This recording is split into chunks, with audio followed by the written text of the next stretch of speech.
Bonjour à toutes et à tous. On se retrouve pour un 5e épisode d'A priori sur les ondes de Chiz 94.3. Nous sommes vos animateurs Caroline et Justin. Et aujourd'hui, nous recevons Caroline Namagna pour nous parler de la révolution Gen Z. Allô! Allô! Est-ce que tu pourrais te présenter, parler de tes implications dans le programme puis nous parler de tes intérêts? Oui, en fait, comme Justin l'a dit, mon nom, c'est Caroline Namagna.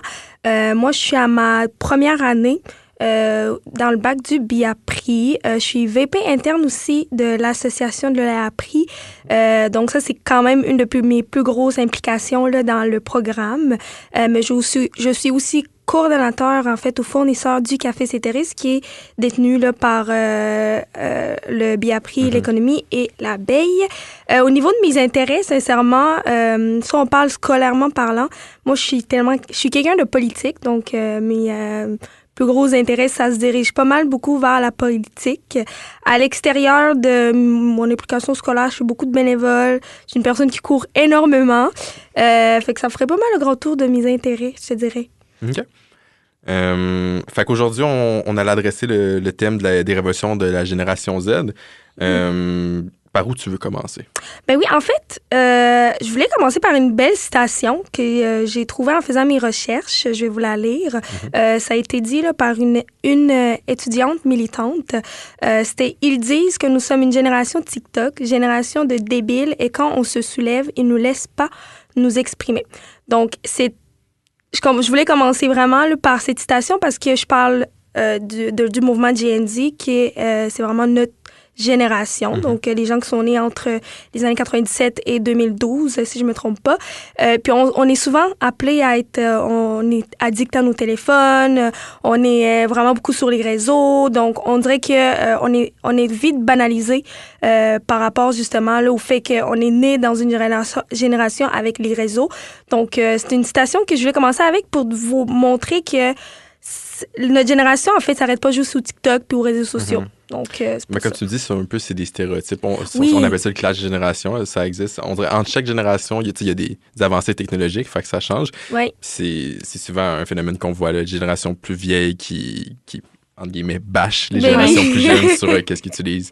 Ben oui, effectivement. Puis je trouve que c'est encore plus ancré sur notre génération Z. Tu sais, je comprends la génération Alpha, là, que c'est genre les 2012 après, ça va être encore dans ça. Comment ça arrive sur ouais, ça aussi, là, c'est ça aussi. Mais je trouve que nous, tu sais, on vit le moment où est-ce que, tu sais, le TikTok, ça prend de plus en plus de place. Instagram, ça prend plus de place. Donc, on est amené justement à côtoyer ces réseaux sociaux-là, ce qui fait que les gens pensent qu'on est juste réduit à ça. Oui, littéralement. Mais je pense qu'aussi, les générations plus vieilles aussi sont sur ces applications-là. Puis on dirait que même si c'est notre milieu, ils les utilisent pour bâcher les générations plus jeunes. Oui, t'as raison. Effectivement, Facebook, c'est tout le temps ça. C'est pour ça que le phénomène, il prend de l'ampleur puis il est catalysé par l'utilisation des réseaux sociaux. Oui, c'est de plus en plus discuté. Effectivement. Puis sinon, Caro, est-ce que tu pourrais nous dire qu'est-ce que c'est la révolution Gen Z? Faire un petit topo pour ceux qui se demanderaient, pour introduire le sujet, en fait. Oui, donc en fait, la révolution Gen Z, comme j'ai dit, ça englobe la génération Gen Z, qui sont des personnes, en fait, nées entre 97 et 2012. Puis, en fait, la nature du mouvement, ben, c'est comme une série de mobilisations à travers du monde qui a amené, justement, les jeunes à se mobiliser pour des revendications principalement liées à l'emploi, à la lutte contre la corruption, la transparence ou l'amélioration de la vie, en fait, des conditions de vie de ces jeunes-là. Puis, on trouve ce mouvement-là dans les pays qu'on appelle souvent les pays du Global South, donc des pays en développement en majorité du temps. Puis aussi, en fait, là, ces jeunes-là, ils n'ont pas vraiment une hiérarchie entre eux. Ils rejettent tout ce qui est, en fait, là, les leaders traditionnels, puis ils préfèrent beaucoup plus une dynamique collective, puis centralisée. J'ai aussi, là, en faisant mes recherches, là, j'ai remarqué qu'ils utilisaient beaucoup le symbole de One Piece. Je sais pas si vous avez déjà écouté l'anime ou si vous connaissez un petit peu. Oui, je connais un peu, oui. Ouais, l'anime, mais One Piece, c'est ça. Donc, en fait, c'est rejette justement là, tout ce qui est à l'encontre de la liberté. Okay.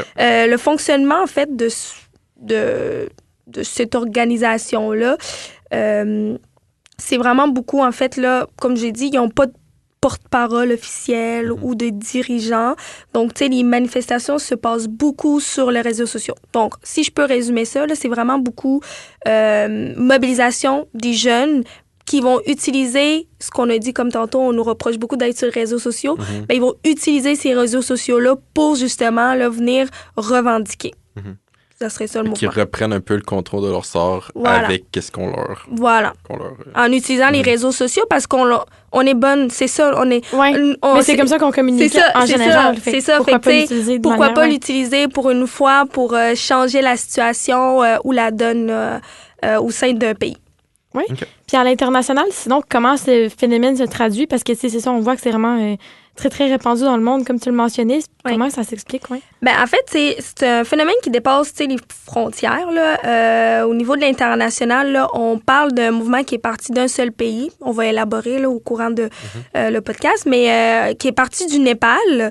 Puis très banalisé au début, mais on a vu que ça a pris vraiment beaucoup d'ampleur. Il y a beaucoup de pays qui se sont inspirés là, du mouvement de Népal, puis ils sont venus, justement, s'immobiliser. On retrouve des pays comme le Maroc, le Pérou, Madagascar, le Kenya. Donc, on retrouve ce mouvement, en fait, dans les 4 coins, de la Terre, là, qui a été inspiré, justement, du fait que le Népal, ils ont décidé de assez, c'est assez, sont allés sur les réseaux, puis sont partis. Ça, vu que c'était sur les réseaux, si j'imagine un peu le départ de ça, on est connecté par les réseaux, fait que ça a pris de l'ampleur, puis ça...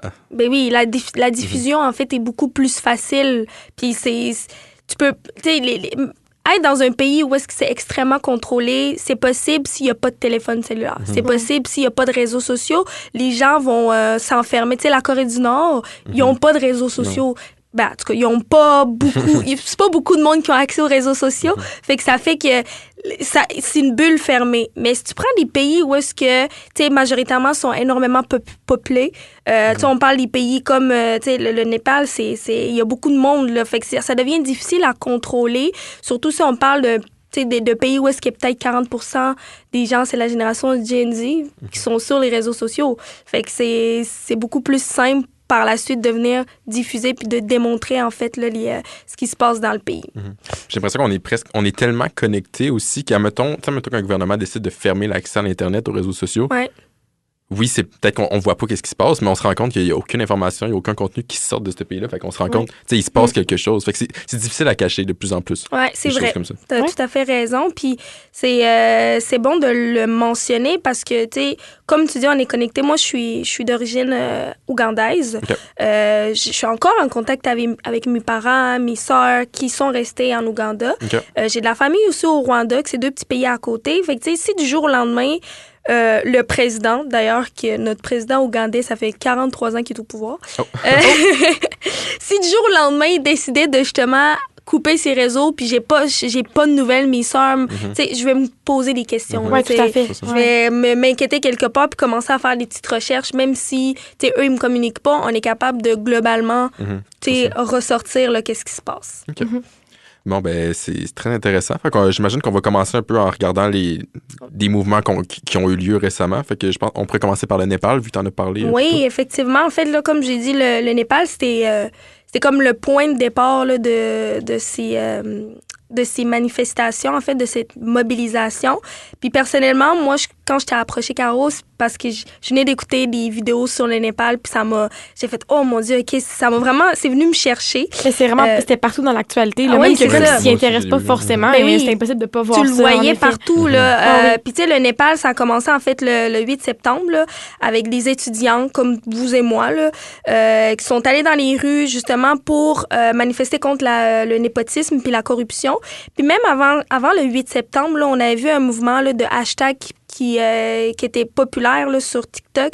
C'était hashtag népotisme au Népal. Qu'est-ce que tu veux dire par népotisme en fait, oui, c'est que les jeunes, ils reprochaient beaucoup les jeunes, les enfants des dirigeants. Donc, les enfants des dirigeants, ils étaient là sur TikTok à flex, désolé pour l'anglicisme, j'ai vu, à montrer, tu sais, genre, leur belle vie, nanani, alors que 90% de la société, des citoyens, sont toutes là, ils ont de la misère à survivre. Fait que là, c'est parti de ces jeunes-là qui avaient de la misère à trouver du travail, qui avaient de la misère à se nourrir, à aller à l'école.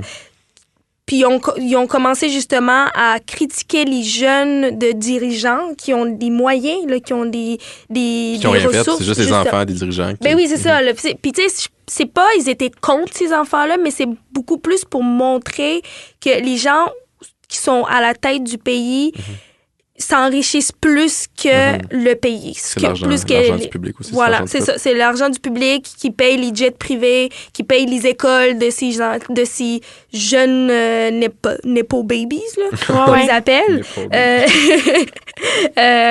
Fait que c'est ça. Donc, tu sais, la mobilisation, au départ, elle était énormément pacifique, là. Ils sont partis vraiment d'une marche très, très calme, etc. Mais ça a vite, justement, tourné là, à la violence là, par après, quand que ces jeunes-là se sont rendus, justement, au Parlement. Puis il y a des balles qui ont été tirées sur la foule. Puis à la fin... Y avait-tu une raison ou ils sont juste arrivés au Parlement? En fait, ils voulaient justement arrêter la manifestation parce qu'au début, là, ils pensaient pas qu'il allait y avoir autant de monde qui allait embarquer dans le mouvement. Fait qu'ils ont commencé à tirer des balles, puis au final, il y a 19 personnes qui ont été tuées lors de cette manifestation qui était... Toutes des jeunes, j'imagine? Des jeunes, c'est ça. Toutes des jeunes étudiants. Fait que là, ça a vraiment amené le public à se soulever. De base, oui, ils manifestaient pour la corruption et le népotisme, mais il faut aussi comprendre qu'auparavant, je pense quelques jours avant, le gouvernement avait annoncé de bannir les réseaux sociaux, notamment Facebook, TikTok, X, Twitter. Donc, ça a juste alimenté la colère qui ça a juste alimenté, déjà, c'est ça, le fait qu'on décide de faire une manifestation pacifique, puis on se fait tirer dessus en plus. Là, normalement, ça va être, comment dire, le tear gas. Là, les bombes. Les gars sont pleurés. Oui, c'est ça. Puis, je sais pas si c'est la traduction française, mais... je m'excuse, là, je dis beaucoup d'anglicisme. Mais normalement, ça se rend pas à tirer des balles réelles. Fait que là, puis en plus... C'était assez radical, surtout de mettre le feu au Parlement. On a rarement vu ça. Là. C'est surtout pour ça que ça a fait les manchettes en général. Puis ça s'est rendu vraiment dans notre actualité au Québec. Face un peu à une attaque du gouvernement puis de l'État, j'ai l'impression que la seule défense qui reste au peuple, c'est la vision de la communauté internationale puis ce que les autres peuvent voir. Fait que menacer de couper les réseaux sociaux, c'est comme dire il n'y aura pas de témoins puis on va pouvoir faire ce qu'on veut. Oui, c'est nuire à la liberté d'expression, en fait. Donc, ces jeunes-là, justement, comme on a vu par la suite, ça a dégénéré. Ils ont mis le feu au Parlement. Ils ont, même les bâtiments, non seulement, pas juste le Parlement, mais certaines résidences d'hommes riches dans la politique qui ont été, leurs résidences ont été incendiées. On a des prisons qui ont été ouvertes. Je sais pas à quel point c'est sain, là, cette affaire-là, mais on a une nouvelle qui est comme quoi, là, il y a plusieurs prisonniers qui ont pu s'échapper à la suite de ces manifestations-là. J'ai vu une vidéo du ministre de la Finance, je pense, qui se faisait en bobette dans la rue, qui se faisait tabasser puis pousser dans des ruisseaux, puis il courait, puis tout le monde l'entendait. C'était intense. Oui, c'est vraiment intense, là. Puis on voit, à la fin, le premier ministre, je vais pas prononcer son nom parce que j'ai pas envie de le déchiqueter son nom, là, mais il a dû démissionner, justement, là, puis, il a perdu le contrôle du pays. Donc, il a dû démissionner puis repartir à zéro, là.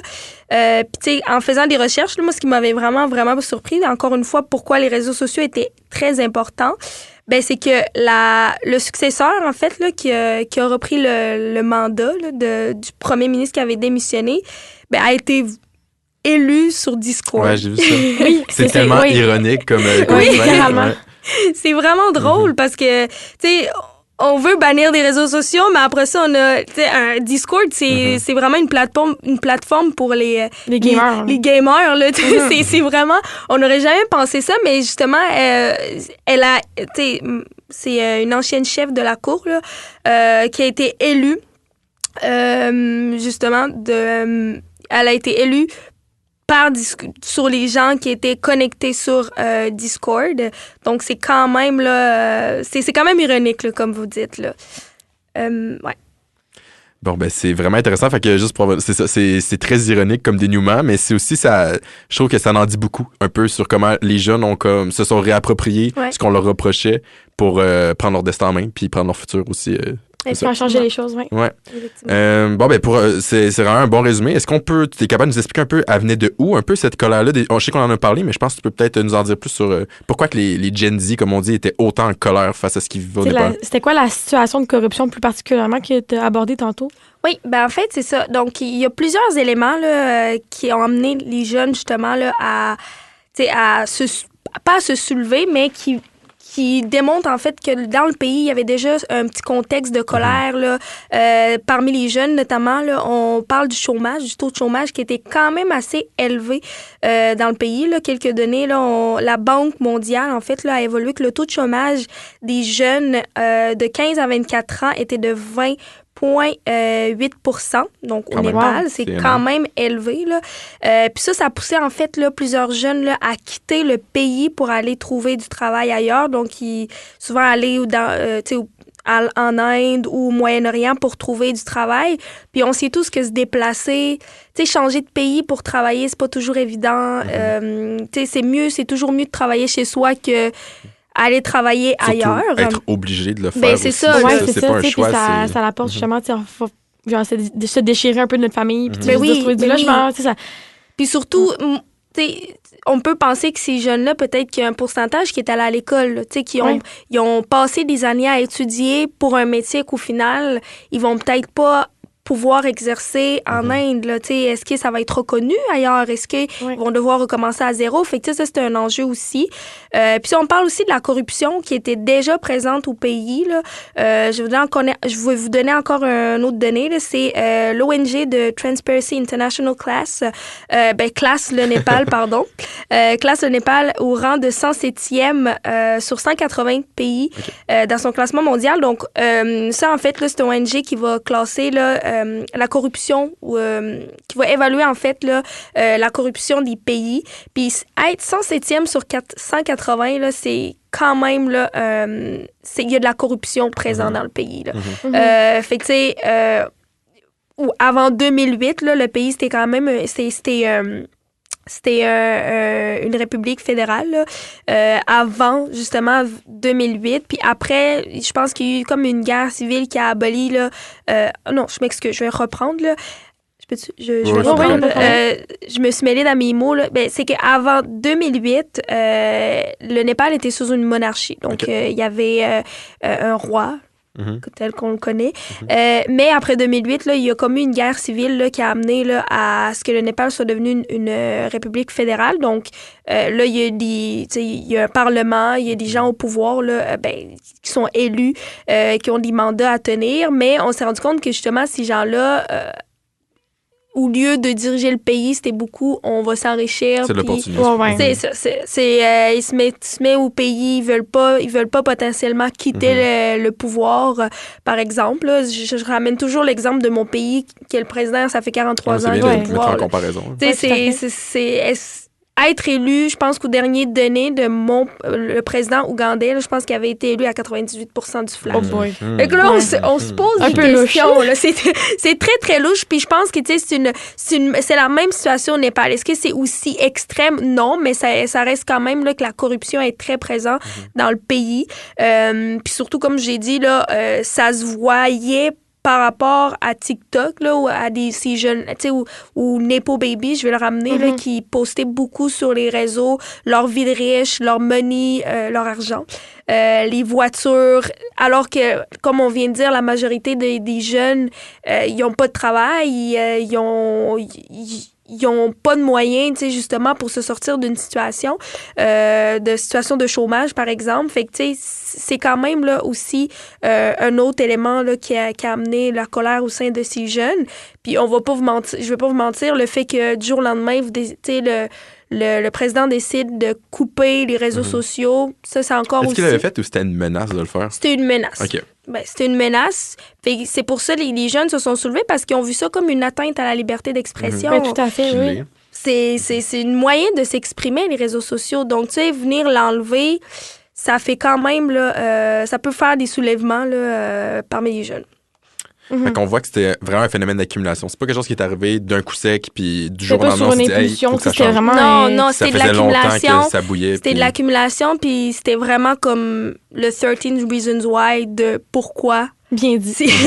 Ces jeunes-là se sont soulevés. Ouais. Okay. Puis sinon, mais ça serait quoi les conséquences puis les enjeux futurs là, qui pourraient là, émerger de cette révolte des Gen Z au Népal?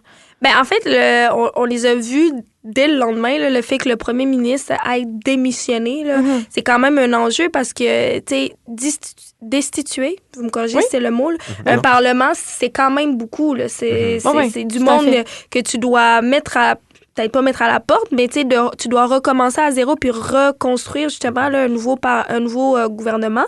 Donc ça, c'est une conséquence. Là.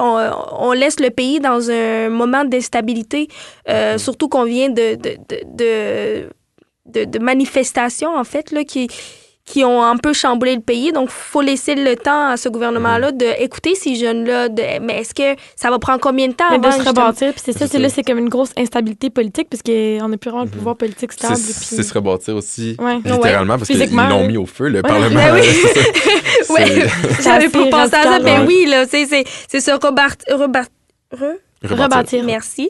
Que ça va prendre du temps. On a aussi les répercussions économiques. Là. On peut penser au ralentissement du tourisme, la baisse de confiance là, des investisseurs étrangers. Puis, on voit ça dans nos cours là, au niveau international, qu'un pays, ça veut toujours bien se présenter à l'international. Ça veut toujours ça change un peu la figure que ça présente. C'est ça. Donc, si toi, du jour au lendemain, t'es un allié d'un pays qui est pro liberté d'expression, puis là, après ça, on apprend que tu essaies d'enlever ces réseaux sociaux-là ou de limiter la liberté d'expression des gens, ben ça peut venir entacher ton image en tant que pays. C'est une mauvaise association, mais aussi, je pense qu'il y a une partie aussi, quand on voit une manifestation qui prend autant d'ampleur, puis à quel point, tu sais, ça reste, le président reste une personne, puis il était capable de se destituer autant rapidement.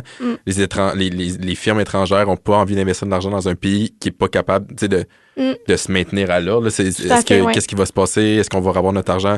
C'est très capitaliste comme vision des choses, mais c'est le même que ça marche. Mais c'est la réalité, oui. C'est la réalité. Puis on peut aussi penser à un impact sur les travailleurs, là, les migrants qui sont dans le pays ou même juste ceux qui veulent partir de l'extérieur. C'est des processus qui vont être encore plus longs, demander un visa pour sortir du pays, aller travailler ailleurs. Donc, ça, c'est des conséquences qu'on peut avoir. On a aussi, au niveau de la transformation sociale, on peut penser là, une montée de la polarisation entre les jeunes puis les élites traditionnelles qui peut là, être visible dans le pays. Oui, tout à fait. Puis sinon, mais au niveau des institutions, ça va sûrement amener des réformes structurelles. Comme on parlait de rebâtir tout ça, ça va prendre du temps. Oui. Est-ce qu'il y a déjà comme un peu des plans en place pour peut-être lutter contre la corruption pour une fois ou peut-être changer tout cet environnement politique-là qui est présent depuis plusieurs années? Je dirais que le successeur du premier ministre qui a pris la place a quand même été assez rapide là, à réagir par rapport aux demandes des jeunes. Premièrement, là, elle a rassuré en fait là, que ils n'allaient pas bannir les réseaux sociaux. Donc là, ça, c'était sûr, c'était clair à 100%. Puis elle a aussi, là, justement, là, amené à le réformer, elle a fait un nouveau gouvernement, puis ils se sont prononcés là, que les priorités, ça allait vraiment être lutter contre la corruption. C'est sûr que, est-ce que dans la pratique, ça va être fait? À suivre. Oui, tout à fait. Ça va prendre du temps à s'observer naturellement. Oui, ça va être à voir dans l'avenir. Puis, moi, je pense que la personne qui a été élue, parce que là, ils vont avoir les élections là, l'année prochaine au mois de mars pour vraiment élire le premier ministre, là, parce que là, quelqu'un qui est élu par Discord, c'est peut-être pas très legit. C'est officiel? C'est la crédibilité aussi là-dedans. Nous, on sait c'est quoi Discord, puis on est comme tabarouette. À quel point c'est légitime. C'est pas tout le monde qui a accès à Discord. 100 000 personnes, c'est un très petit échantillon de la population du Népal. Oui, clairement pas. C'est sûrement pas tout le monde qui s'est prononcé là, sur... Fait que c'est ça. Donc, tu sais, elle a promis, en fait, qu'ils allaient avoir là, des élections officielles là, au mois de mars 2026. Donc, tu sais, on peut penser que ça va prendre le... Tu sais, les gens vont pouvoir vraiment s'asseoir puis considérer qui veulent à la tête du pays. Donc, ça il va y avoir des courses électorales, le processus normal un peu, là, revenir à la routine puis à la stabilité, là, montrer au peuple que ça s'est passé, on vous a entendu, puis maintenant, c'est le temps d'appliquer les changements que vous demandez. Parfait. Ça va être intéressant à voir, vraiment. On va garder ça, on va rester à l'affût. Oui. Alors, sur ça, on va prendre une courte pause. On se retrouve dans quelques instants.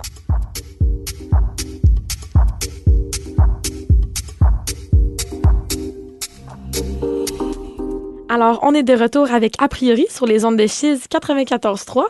Alors, Caroline, est-ce que tu pourrais nous parler du contexte à Madagascar, en fait? Fait que là, tantôt, on a parlé du Népal. Ouais. On va parler du Madagascar et du Maroc. Oui. Mais oui, est-ce que tu pourrais nous en dire davantage? Ben oui, en fait, comme j'ai dit, le Népal, ça a vraiment été le point de départ là, de cette mobilisation-là. Puis, on parle, tu sais, au début, le Népal, ça s'est passé dans les dates de 8 septembre, 8-9 septembre. Ça, Puis Madagascar, tu sais, quelques jours après, tu sais, on parle, ils ont commencé le 25 septembre. Là. Oh, OK, fait que donc, ça a pas tardé. Vraiment, ça a pas tardé. Ils ont vu sur les réseaux le Népal, le mouvement, la mobilisation sur les réseaux, puis ils se sont eux aussi, OK, c'est le moment pour nous. Là.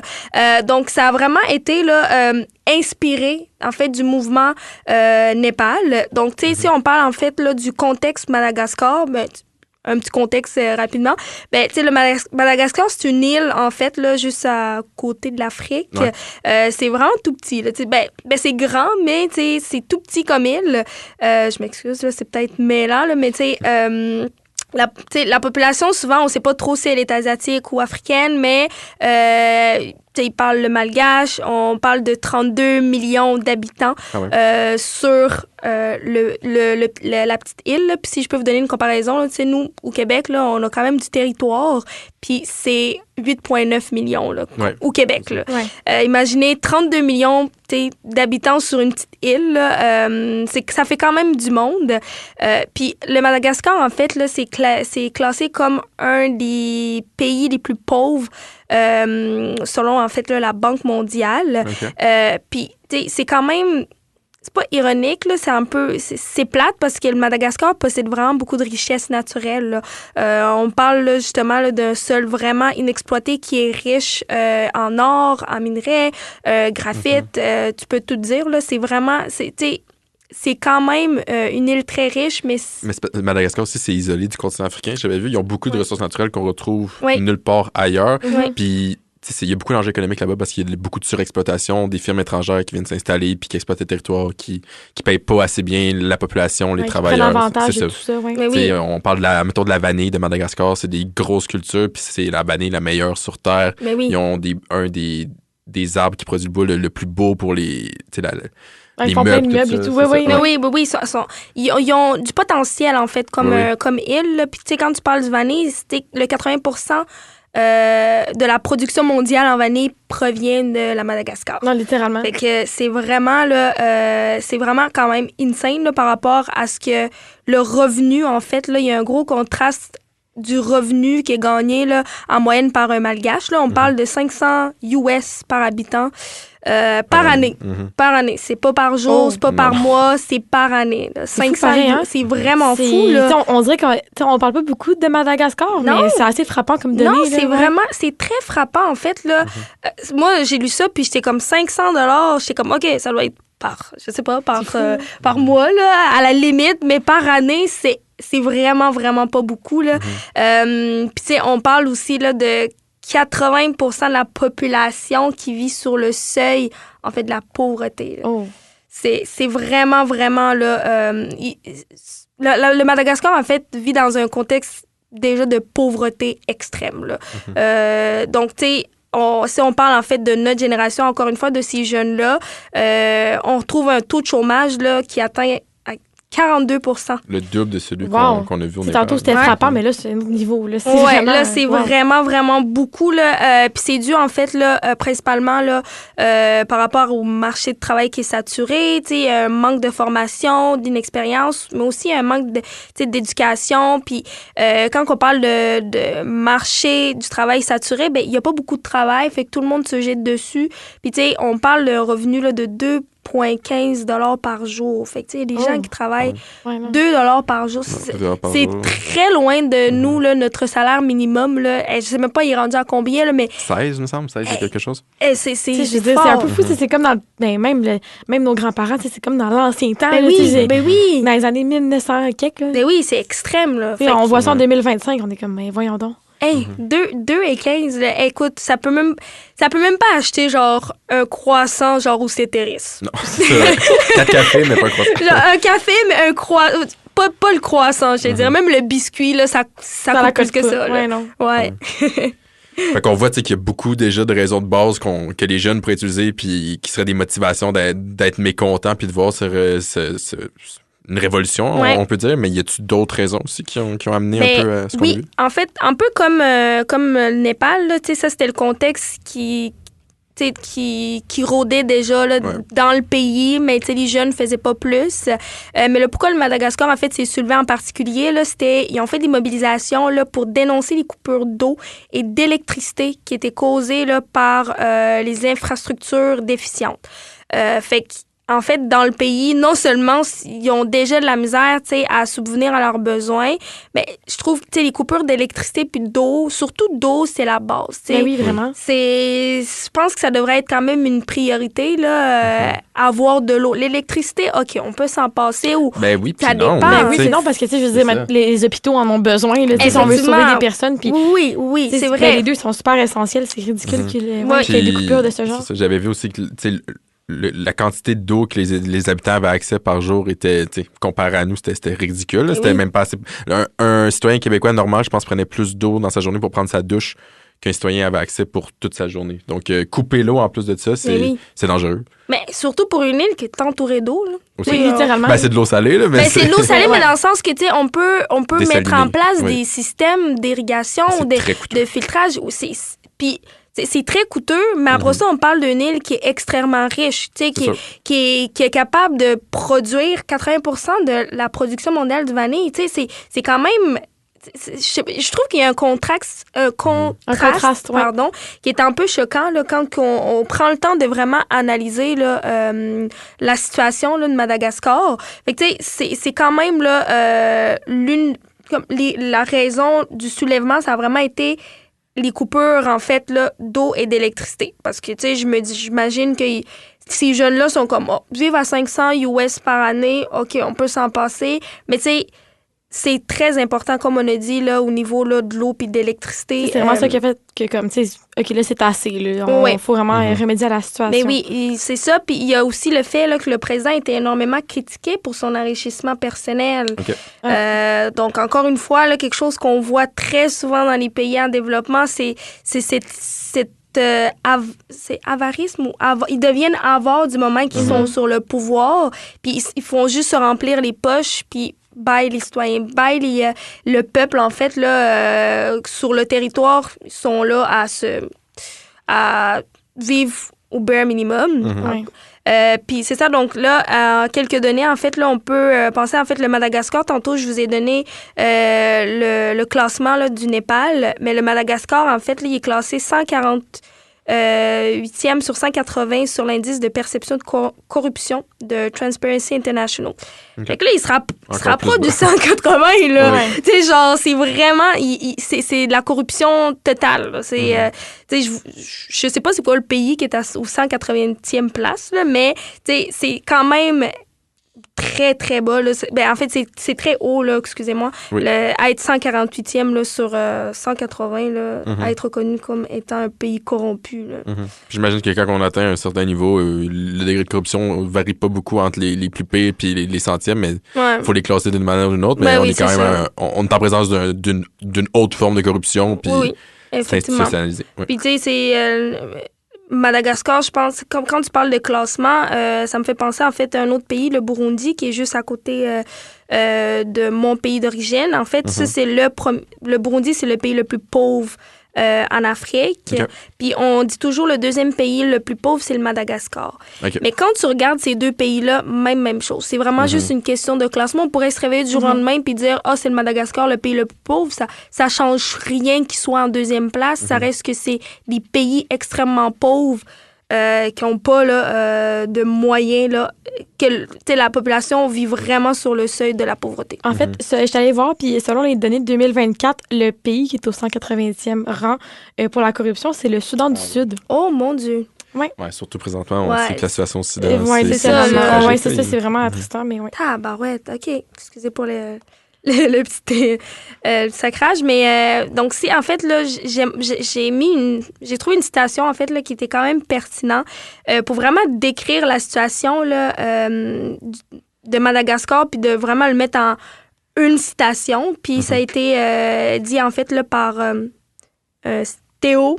Je veux pas prononcer son nom de famille pour ne pas encore une fois le déchiqueter, mais c'est un militant écologiste, en fait, là, qui est connu à Madagascar. Donc, il cite « Les Malgaches n'arrivent même pas à payer leur loyer, ne trouvent pas à manger, et quand je dis pauvre, c'est la pauvreté grave par rapport à notre richesse. Parce que Madagascar, c'est un pays riche, en fait. Il y a de l'or, des pierres précieuses, des terres rares, il y a tout ce qu'il faut. Eux, ils sont devenus milliardaires, donc parlant du président, et de si chumé. Mais les gens dans la rue n'ont pas d'eau, pas d'électricité, pas de moyens d'aller à l'école, d'acheter des médicaments, d'aller à l'hôpital. Il n'y a rien. C'est compliqué de vivre ici. C'est l'enfer. Donc, je pense que... C'est vraiment attristant. Oui, ouais. T'sais, on a parlé du contexte, on a parlé de pourquoi ils se sont soulevés, mais lui, en quelques phrases, il a réussi à tout mettre ça, à condenser, puis à nous dire vraiment, voici, telle est la situation de Madagascar, puis c'est vraiment, vraiment triste. C'est pas une exception, là, c'est les Malgaches. Oui, c'est ça aussi. Là, puis moi, c'est vraiment dire c'est l'enfer. Moi, je suis quelqu'un de très croyante, là, puis... Tu sais, quand t'es rendu à dire vive l'enfer sur la terre, ça veut dire que c'est encore plus extrême. C'est poignant, oui, ça vient de tout dire, là. Wow. Mais sinon, je me demandais aussi, là, dans la situation à Madagascar, c'est quel rôle que les réseaux sociaux jouent dans le mouvement des Gen Z? Est-ce que ça s'apparente un peu à ce qui se passe au Népal? Oui. Parce que tu parlais aussi qu'il n'y avait pas d'électricité, là, fait que je sais pas à quel point que ça affecte leur accès aux réseaux sociaux. C'est quoi la situation? Mais en fait, ça se rapprochait énormément là, de ce qui se passait au Népal. Là. Puis eux, ils ont appelé le nom, en fait, l'appellation du mouvement au Népal, c'était Gen Z Népal, ou Madagascar, c'est devenu Gen Z Madagascar. Donc, tu sais, c'était un mouvement, encore une fois, là, qui utilisait aussi beaucoup les réseaux sociaux. Donc, on voyait des hashtags May 13th ou hashtag, en fait, là, le nom du président, il demandait, en fait, la démission du président. May 13th, c'est quoi? Oui, May 13th, en fait, c'est, si je me trompe pas, c'est que le président, en fait, qui est au pouvoir actuellement, il a été au pouvoir à la suite d'un coup d'État. Puis je pense que ça s'est passé à cette date-là. Puis, tu sais, quand ça s'est passé, le coup d'État, en fait, là, le président, il était parmi les citoyens. Tu sais, il était il se battait, il était militant, justement, pour que le Madagascar devienne, tu sais, soit entre mains d'un président, en fait, capable là, de gérer le pays. Donc là, ça devient un peu contradictoire parce que du moment qu'il est monté sur le pouvoir, il a fait l'inverse. Donc, il a délaissé, en fait, les gens qui l'avaient aidé. Il s'est enrichi les poches. Puis, faut pas aussi oublier que le président, en fait, là, il a beaucoup été critiqué par le fait que il était pas à 100% malgache. Donc, il est français et malgache. Donc, le fait d'avoir, en fait, là, un président qui est semi-malgache, semi-français, c'était un peu controversé parce que la malgache, oui, a été colonisée par la France, là, mais les jeunes, en fait, aujourd'hui, là, ils veulent pas que la France soit, justement, là, dans la situation du pays. Puis je pense qu'il y a même eu des hashtags, là, qui critiquaient Macron, je pense. C'était aussi « on veut pas de Macron dans notre pays ». Fait que c'était quand même intense, là. Mais si on continue, en fait, là, au niveau des réseaux sociaux, on a eu, tu sais, des lives Facebook qui ont été faits. On a aussi, là, des vidéos, en fait, là, ce qui a été quand même pertinent au Madagascar, c'est que, normalement, on aurait pensé que l'armée, justement, allait à l'encontre de ces manifestants-là, mais ça a quand même surprenant, en fait, là, l'armée a été aux côtés des jeunes. Ils ont appuyé les militants, en fait. Wow. Ouais, ils ont vraiment, ils se sont rangés du côté des jeunes qui manifestaient. Puis c'est ça, c'est comment qu'on a su ça? Ben, c'est par des vidéos qui ont été diffusées en ligne, là, qui montrent justement les militaires qui marchaient côte à côte, en fait, avec la foule. On a eu des diffusés, en fait, directs, qui ont été partagés, commentés. Donc, de base, tu sais, comme vous dites, c'est une île isolée, en fait, un peu du reste du monde. Fait que le fait de partager autant de vidéos, d'aller sur Facebook, d'aller utiliser des hashtags, tu sais, les hashtags, il me semble que ça pogne beaucoup, là, surtout quand tu vas sur X. Quand tu as un hashtag qui trend, tu vas avoir tendance à aller cliquer dessus. Donc, ça, c'est des choses là, qui ont été là, utilisées dans ce mouvement-là. OK. Fait qu'on voit encore une fois que c'est les jeunes qui sont assemblés d'une façon décentralisée. Ouais. Vraiment. Qui ont utilisé les réseaux sociaux pour se rejoindre un peu, se communiquer, puis montrer au peuple que c'était pas juste une personne, tout le monde, puis qu'il fallait que le mouvement prenne de l'ampleur pour que ça soit trop sérieux. Oui, effectivement. Puis les réseaux sociaux, en fait, ils ont permis aussi de coordonner, en fait, les actions. Ils ont permis de coordonner OK, par exemple, on se lève le matin, tu t'en vas sur le réseau, OK, ce soir ou aujourd'hui, ça se passe ici, ben tu vas aller là. Tu vas pas... tu vois il y a plein de jeunes dans les rues, plein de jeunes qui veulent se battre pour une cause. Tu vas pas rester chez toi nécessairement puis dire ça me regarde pas. Ouais, non. Fait que tu sais, ça concerne tout le monde. Ben oui, ça concerne tout le monde. D'où j'ai encore mis là, un petit témoignage là, je mets vraiment beaucoup de petites citations, mais donc, c'est en faisant mes recherches, là, c'est un article, en fait, c'est un journaliste qui posait des questions, en fait, là, à certains jeunes, justement, qui allaient à ces manifestations-là. Puis, une des jeunes, en fait, militantes, qu'on lui a demandé c'était quoi sa journée typique en tant que militante, tu sais, dans le mouvement GNZ. Puis, en fait, elle, ce qu'elle a dit, c'est qu'avant le 25 septembre, ben son plan, c'était de inonder les réseaux sociaux en mentionnant un maximum de médias nationaux. Donc, on a fait beaucoup de vidéos de manifestations pour informer plus possible, mais aussi pour être protégés. On voulait que tous les yeux soient braqués sur Madagascar. Cette citation m'a quand même beaucoup interpellée par juste le « mais aussi pour être protégé ». Ouais. Parce que on sait que la torture ou la maltraitance dans certains pays, ça existe, là, malgré que ça soit interdit. Là. Donc, c'est un moyen de protection, les réseaux sociaux aussi, pour ces jeunes-là. La communauté internationale. Oui. Mais c'est comme un refuge, c'est ça, parce que tu sais que tu es à l'écoute, tu sais que les autres personnes de l'international, ils vont être à l'écoute de ta situation, puis qu'ils vont peut-être pouvoir t'aider éventuellement. Là. Ben oui, c'est ça. Fait que il y a des ONG que leur rôle, c'est de surveiller ça, puis effectivement, fait que c'est quand même pertinent de voir, non seulement on utilise les réseaux sociaux pour justement dire nos points de vue, s'exprimer, manifester, mais aussi c'est une protection. Ouais. Donc ça, c'est quand même très rassurant parce que, comme vous dites, il y a des ONG qui surveillent ça. Donc, ça devient, là, on fait attention. Donc, ça met un certain limite là, aux leaders de ne pas, justement, aller au-delà de la ligne. C'est vraiment intéressant puis beau de voir que les jeunes se sont réunis puis qu'ils ont manifesté ensemble. Puis rendu là, c'est quoi les effets concrets, les résultats un peu de cette mobilisation-là? Qu'est-ce qui s'est passé? En fait, là, ça a quand même entraîné là, des changements politiques et sociaux majeurs.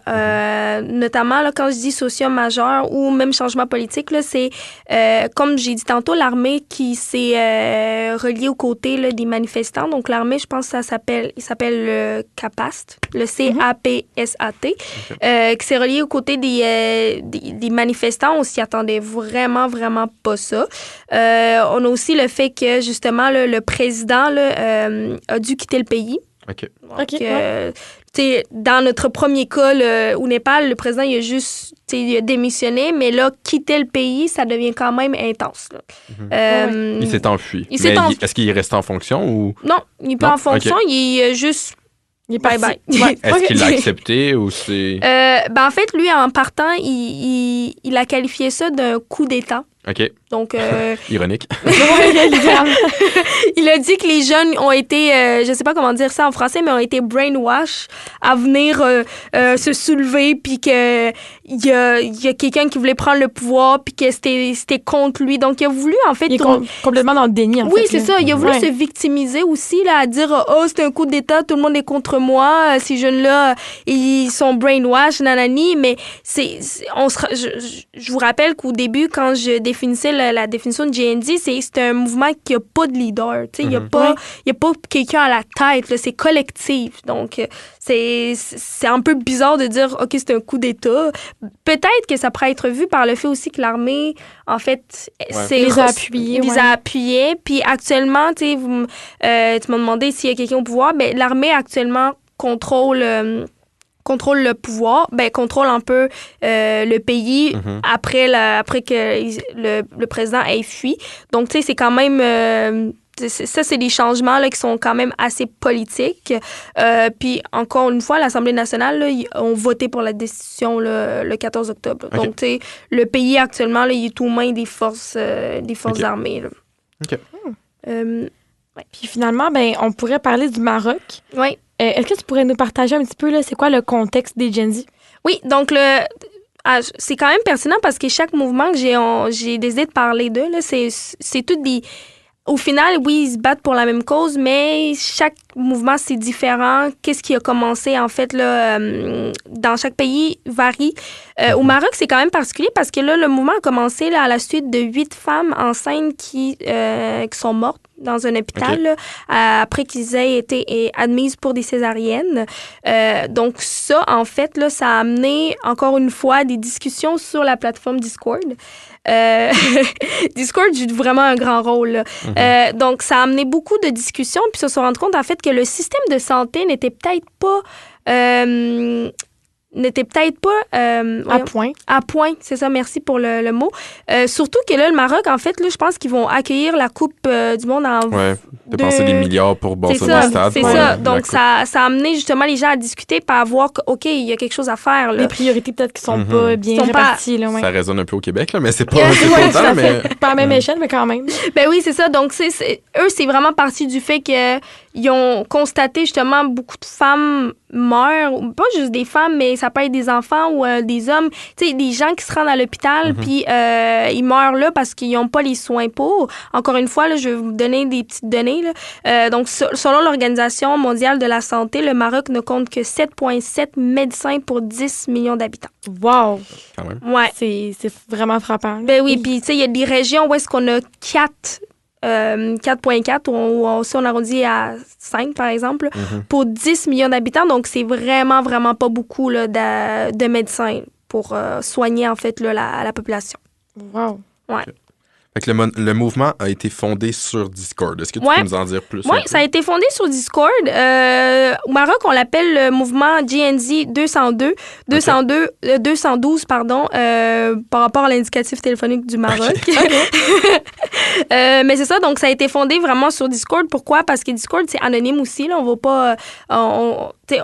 les gens qui sont sur Discord, tu sais pas vraiment qui est derrière. C'est pas comme un peu Facebook ou Instagram que tu connais la personne. Des fois, c'est anonyme. Donc, tu sais, c'est des jeunes qui ont justement décidé de partir de là puis de discuter. Ils se sont connectés chaque soir puis ils ont décidé, en fait, là, de faire des manifestations là, dans la semaine du 27 septembre. Et puis, sinon, c'est quoi les revendications de ce mouvement Gen Z-là, le 212? Oui.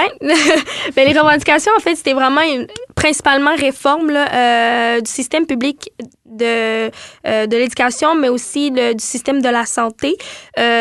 Pourquoi le système de l'éducation? Parce que le Maroc, les jeunes revendiquaient beaucoup des classes surchargées, le manque d'éducation, en fait, là, qui est responsable là, de 47,5 là, des cas de la pauvreté. On a aussi, là, quand on parle de réforme du système de la santé, ben, c'est le fait que, justement, les hôpitaux publics sont saturés puis il manque de personnel. Donc, c'est vraiment... c'est ça, les revendications. C'est un meilleur système public de l'éducation, mais aussi de la santé. Puis ce qu'il faut comprendre avec les jeunes Marocains, c'est qu'ils veulent pas nécessairement destituer le Parlement. Ils veulent pas un nouveau gouvernement parce que sont un peu comme nous. En fait, le Maroc, c'est une monarchie constitutionnelle. Okay. Donc, il y a un roi très, très, très respecté. Très... oui. Puis, contrairement à nous, il y a un peu... Tu sais, le roi, il est très symbolique. Oui, c'est ça, il n'est pas très présent. Il n'est pas très présent, mais au Maroc, il y a des pouvoirs exécutifs. Tu sais, le roi, il a quand même des mots, là, il peut agir. Okay. Puis à la suite, justement, de ces manifestations-là qu'ils ont eues, ben, le roi, justement, il s'est présenté devant le Parlement, puis il a rédigé, justement, un texte là, pour dire, là, pour parler de la situation. Malgré le fait qu'il n'ait pas dit, les jeunes, qu'il n'ait pas parlé du mouvement Gen Z, ben, il s'est quand même proclamé, puis il a dit, il faudrait peut-être regarder, justement, là, au niveau de nos systèmes d'éducation. Donc, c'est vraiment montré ouvert d'esprit, en fait. Oui, c'est ça. C'est ça. C'est vraiment, vraiment beau à voir. Puis, tu sais, moi, au début, j'étais comme, un autre premier ministre qui va fuir.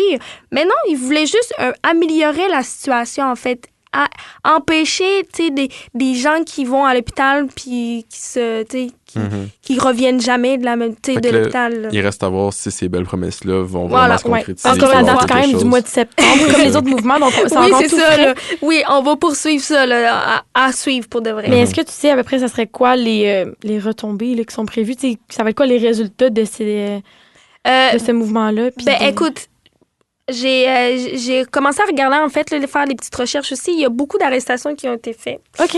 Ouais, on parle de peut-être 1000 quelques jeunes qui ont été arrêtés à la suite de ces manifestations-là. Donc, encore une fois, est-ce qu'ils ont été arrêtés parce que la manifestation est devenue violente? Je pense que c'était vraiment beaucoup plus une répression. De contrôler la situation. Oui, c'est ça, contrôler, mais aussi de démontrer si vous faites ça, nous, on va vous arrêter. Ouais. Fait que ça, c'est une des retombées, là, le fait qu'il y a eu de nombreuses arrestations, pas nécessairement justifiées, qui ont été émises, mais le mouvement reste quand même... Il reste quand même en vie, là, surtout là, que ça se passe beaucoup sur Discord, une plateforme... c'est encore en cours, là, de ce qu'on comprend. Oui. Mais c'est déjà rassurant de voir que le roi est quand même réceptif là, à toutes ces critiques-là puis les revendications. Donc, ça montre un peu aussi que les jeunes ne cherchent pas juste la destruction. Il y a vraiment un but de réorganiser la société parce que les autres, les gouvernements n'ont pas écouté. D'avoir un dialogue. Qui ont été destitués. Ouais. Mais là, ils ont écouté puis ils ont dit hey, on comprend ce que vous ressentez. Puis pour le moment... Il n'y a pas eu de destitution ou de grosses révolutions. Ouais, c'est relativement passif, là, on pourrait dire. Ouais. Fait que c'est ça. Donc, pour conclure, en fait, là, c'est que en général, la révolution de Génération Z, ça montre que malgré, en fait, là, les différents contextes, que ce soit au Népal, Madagascar, au Maroc, ça a une même force. Donc, ils ont les mêmes luttes contre l'injustice sociale. Ils refusent de se faire taire, puis pour ça, ils utilisent des réseaux sociaux. Donc, les réseaux sociaux deviennent justement là, un outil de mobilisation de contre-pouvoir, là, contre le pouvoir en place. Puis c'est un mouvement aussi qui vient justement incarner là, un peu là, un changement profond, puis peut-être une volonté aussi là, de prendre en main son avenir. Surtout, c'est des jeunes comme vous et moi. Ça fait prendre au sérieux aussi. C'est ça aussi. Là. Donc, tu sais, c'est pas quelque chose... Moi, je pense qu'à l'avenir, il va falloir vraiment surveiller ça. Puis, tu sais, on sait pas, est-ce qu'au Québec, on va avoir ce genre d'enjeux où... peut-être pas les mêmes enjeux, mais tu sais, comme tu as dit tantôt, on a aussi des enjeux liés aux jeunes qui sont sur le territoire. Qui sont discutés en ce moment. Qui sont discutés sur... qui pourraient être justement amener là, les jeunes à vraiment se mobiliser sur ces réseaux. Même la situation avec les médecins en ce moment. Oui, tout à fait, faire un parallèle. Oui. Fait que tu sais, c'est à surveiller. Merci beaucoup, Caro, de t'être joint à nous pour un 4e épisode. C'était tellement pertinent. On avait hâte de traiter ce sujet-là avec toi. Alors, c'était A priori sur les ondes de Chiz 94.3. À très bientôt.